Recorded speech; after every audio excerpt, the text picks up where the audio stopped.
Presented by Aishwarya Music Mathli. बोली बोली सूरज देव की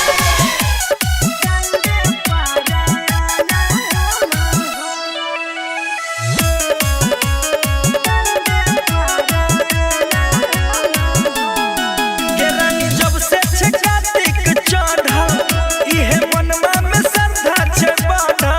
आगे सुनै छी ना रानी जब से छकातिक चढ़ल इहे मनवा में श्रद्धा छे बढ़ल। माई के भक्ति में होई बनिला मगे आगे बोल ना हमें सैया बहर त जइबा अचारा से रहिया हो तू दी हो दंड पराना हो ए सैया हमें जइबा बहर त अचारा से रहिया हो तू दी हो दंड पराना हो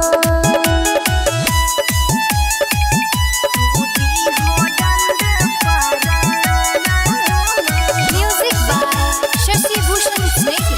बोली बोली सूरज देव की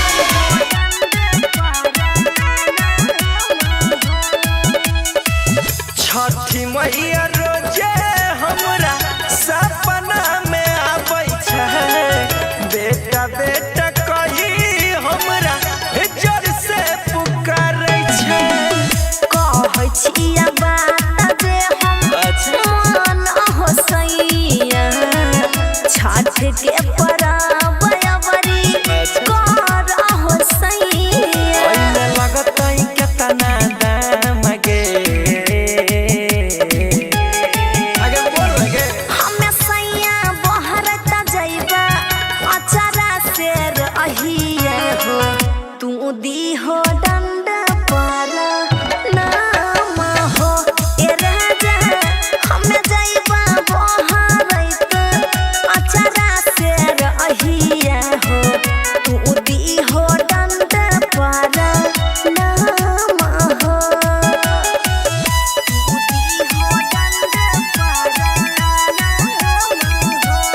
म्यूजिक बाय शशि भूषण स्नेही।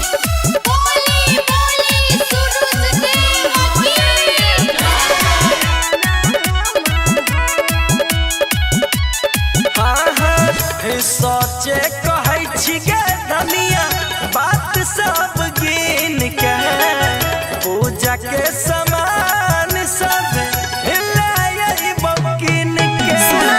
छठी मैया के छै महिमा महान हो घर घर गाबै सब हुनकर गुणगान हो अब की छठ के पर्व करबै हम गे आगे बोल ना हमें सैया बहर त जइबा अचारा से रहिया हो तू दी हो दंड